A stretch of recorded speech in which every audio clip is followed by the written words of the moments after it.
Queridos irmãos, queridas irmãs, bom dia! Hoje, 30 de agosto, quarta-feira da 21ª semana do Tempo Comum. Quase o último dia do mês. Então, estamos terminando aí o nosso mês de agosto. Foi um mês vocacional, um mês que rezamos por todas as vocações. Nós devemos continuar, né? Vamos chegar no mês da Bíblia, que é o mês de setembro, mas continuemos todos os meses a rezar por todas as vocações da nossa igreja. E esse domingo nós celebramos o Domingo do Leigo, o Domingo do Catequista. Então, rezemos por todos aqueles que se tornam verdadeiros anunciadores da palavra. E você, que acompanha a Lex Divina a cada dia, também é chamado a ser esse catequista, a ser esse evangelizador, não só na igreja, na pastoral, mas dentro da nossa própria casa, da nossa comunidade, do nosso trabalho, da nossa família. Sermos também o catequista, catequizar aquele que está ao nosso lado com a palavra. E a Lex Divina é esse movimento de catequese, onde a cada manhã nós podemos meditar a palavra de Deus, podemos estar em comunhão junto com a igreja e pedir essa graça de evangelizar e de tornar acessível a palavra de Deus a todos. Todos são chamados a tocar e a compreender na palavra de Deus. Então você tem essa missão, você que é fiel sobretudo, você que está assistindo pela primeira vez, a Lex Divina é a missão de tornar um verdadeiro catequista, catequizando aqueles que estão à nossa volta, mas também divulgando a nossa Lex Divina, o nosso canal, para que muitas pessoas possam ser alcançadas pela liturgia da nossa igreja, que é através da sua palavra. E hoje, nessa quarta-feira, também é um dia dedicado a São José, então peçamos a intercessão nesse dia da providência, por todas as nossas necessidades, sejam elas materiais, financeiras, mas também as nossas necessidades espirituais. Que São José providencie, né? Ele que é o provedor, o providente, providencie para cada um de nós aquilo que nós precisamos. Primeira leitura de hoje ela é retirada da carta aos Tessalonicenses. Ainda vos lembrais, meus irmãos, dos nossos trabalhos e fadigas. Trabalhamos de noite e de dia para não sermos pesados a nenhum de vós. Foi assim que pregamos o Evangelho de Deus. Vós sois testemunhas, e Deus também o é, de que quão puro, justo e irrepreensível tem sido o nosso modo de proceder para com os fiéis. Bem sabeis que exortamos a cada um de vós como um pai a seus filhos.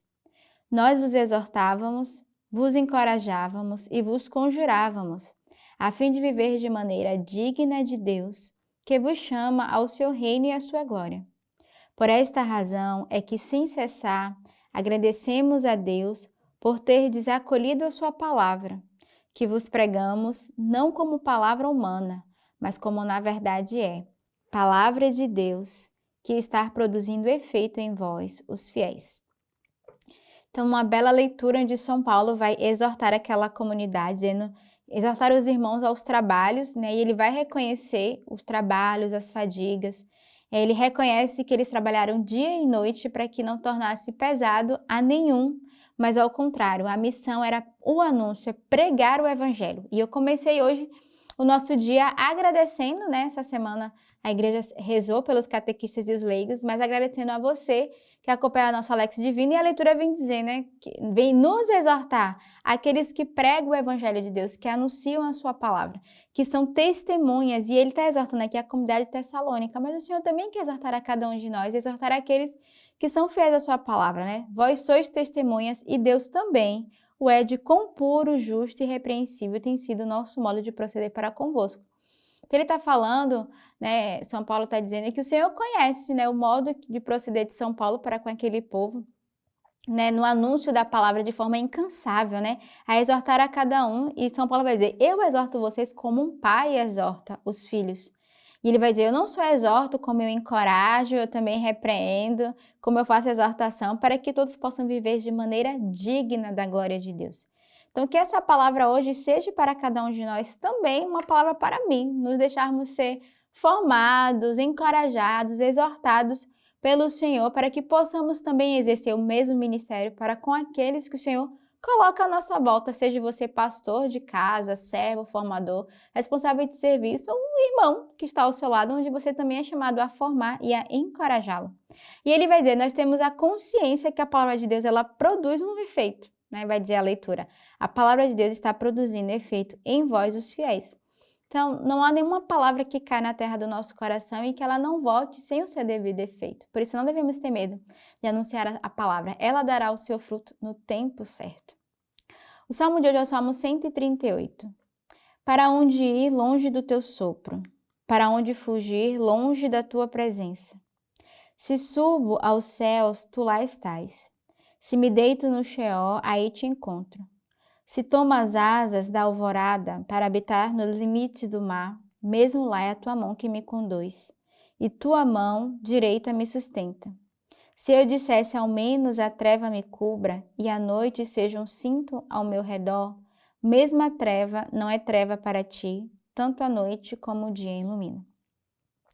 Então, o Salmo de confiança é um belo salmo. Eu gosto muito desse Salmo 138. Aqui tem apenas os versículos 7 e 12, mas todo o salmo vai falar desse amor do Senhor que nos conhece desde o nosso ventre materno, né? O início do salmo vai dizer: Senhor, tu me sondas e me conheces, conhece o meu sentar e o meu levantar. Então, esse salmo vai dizer esse olhar do Senhor que nos conhece e que vai dizer aonde nós estamos, o Senhor está presente. Se eu estou no céu, o Senhor está comigo. Se eu estou no Sheol, o Senhor vai ao meu encontro. A mão do Senhor é quem me conduz. O Senhor estende a sua mão para nos sustentar, para cada um de nós. Então, é um salmo de confiança. É um salmo onde nós somos convidados a renovar todo dia a nossa confiança e o nosso amor ao Senhor, porque o cuidado do Senhor, né? O Senhor que nos olha, que cuida de nós, que nos conhece. E, sobretudo, o Senhor que nos tira das trevas. Ainda que estejamos nas trevas da angústia, da tristeza, o Senhor nos encontra. E mesmo estando na treva, não é treva para nós, porque a luz do Cristo brilha em nosso coração, brilha em nossa vida. E é muito belo porque esse salmo, ele faz um convite a essa intimidade do nosso coração, ao coração de Deus e, sobretudo, a renovarmos a nossa confiança e termos a certeza dessa escolha e desse olhar do Senhor, os olhos do Senhor que pousa sobre cada um de nós. O evangelho de hoje é retirado do livro de São Mateus. Ai de vós, escribas e fariseus hipócritas, sois semelhantes a sepulcros caiados, que por fora parecem bonitos, mas por dentro estão cheios de ossos de mortos e de toda podridão. Assim também vós, por fora, pareceis justos aos homens, mas por dentro estáis cheios de hipocrisia e de iniquidade. Ai de vós, escribas e fariseus hipócritas, que edificam os túmulos dos profetas e enfeitas os sepulcros dos justos. E dizeis: se estivéssemos vivos no dia dos nossos pais, não teríamos sido cúmplices seus no derramar o sangue dos profetas. Com isso, testificais contra vós que sois filhos daqueles que matam os profetas. Completai, pois, a medida dos vossos pais. Então, o evangelho de hoje é uma grande chamada de atenção. E aqui o Senhor vai exortar aqueles que são hipócritas, que demonstram algo, mas que por dentro carregam uma podridão. Ele vai dizer: ai de vós, os hipócritas, que por fora parece que está tudo belo, tudo muito bem, tudo bem organizado, tudo certinho, mas que por dentro, né, a própria palavra vai dizer, está cheio de mortos e de podridão. E às vezes nós não temos a humildade suficiente de reconhecer o que há podre, morto dentro de nós e queremos transparecer uma postura ou uma atitude que não condiz. Quantas pessoas vivem isso não só dentro da sua alma, mas também na vida, né? Quantas pessoas a gente conhece que aparentemente parecem ser pessoas que estão bem-sucedidas, mas que no íntimo do seu coração, dentro de si, há um abismo, uma falta de sentido, há pecados grandes. E é preciso reconhecer a nossa fragilidade, a nossa pequenez e pedir ajuda, porque senão seremos hipócritas, nós iremos testemunhar algo que nós não vivemos. Assim é a palavra que eu anuncio. O que adianta exortar o outro a não viver no pecado, exortar o outro a uma vida santa, pura, de castidade, se você vive toda essa podridão, vive todo esse pecado. Então, há uma hipocrisia e o Senhor vai dizer: cuidado, né? Ai de vós que viveis essa dualidade, ai de vós que viveis essa mentira, ai de vós que testemunhais algo que não vive. Então, é hoje uma chamada de atenção para cada um de nós o Evangelho, mas também é um momento de reflexão. Como eu tenho vivido? Como tem sido a minha postura, o meu testemunho diante do outro?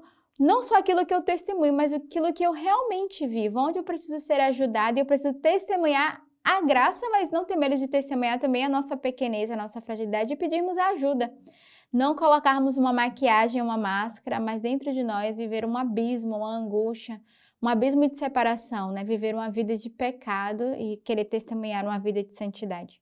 Então, que possamos, de fato, dentro do nosso pecado, buscarmos a santidade, mas de sermos autênticos naquilo que nós pregamos e que nós anunciamos. Então, que este dia, né, essa quarta-feira, seja um dia de verdadeira reflexão para cada um de nós, de oração, e que convertamos o nosso coração. Então, tenhamos uma bela quarta-feira neste dia, com o coração desejoso de nos convertermos, e que Deus os abençoe.